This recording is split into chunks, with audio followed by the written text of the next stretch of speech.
L'info écho avec Capital. Le chiffre du jour, 1 million. C'est le nombre de véhicules que le constructeur automobile allemand Mercedes-Benz a rappelé en raison d'un potentiel problème de frein. Il s'agit de modèles datant des années 2004 à 2015, de la série SUV ML et GL, ainsi que le minivan de luxe classe R, selon un communiqué de l'autorité fédérale des transports, daté du 1er juin et publié ce samedi soir dans la presse.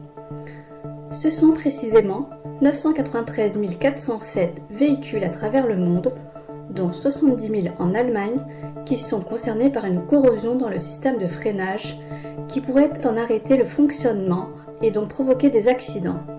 Plus de détails sur capital.fr.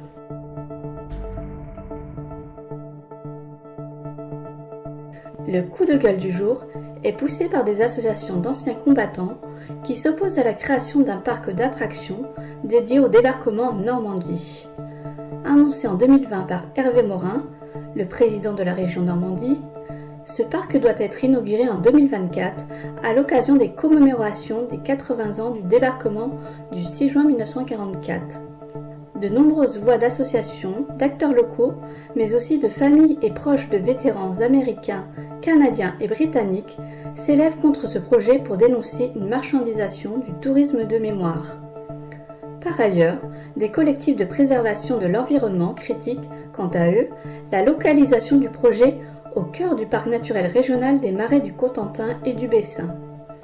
Plus d'infos sur notre site.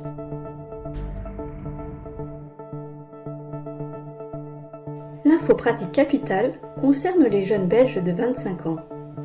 En Belgique, le parti écolo veut en effet offrir 30 000 € à tous les jeunes de 25 ans pour les aider à entrer dans la vie active. Le parti explique que, dans le pays, les jeunes font beaucoup plus appel aux revenus d'intégration sociale et que le taux de chômage est 4 fois plus élevé chez ces derniers. Raja Mawan, la coprésidente du parti, a également ajouté que 15% de ces jeunes ne sont ni sur le marché du travail, ni stagiaires, ni à l'école, et que, par conséquent, je cite, ils sont en décrochage social. Cette mesure concernerait 125 000 Belges et coûterait à terme environ 2,56 milliards d'euros par an. Plus de précisions dans notre article.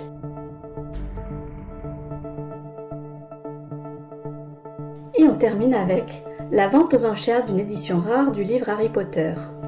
Une première édition de Harry Potter à l'école des sorciers, comportant quelques erreurs et signée par l'auteur J.K. Rowling, fera l'objet d'une vente aux enchères privée en juin chez Christie's à Londres. L'ouvrage sera exposé dans le cadre d'une exposition spéciale organisée du 7 au 15 juin par la maison de vente aux enchères, qui invite à des offres à partir de 200 livres, soit plus de 230 000 €.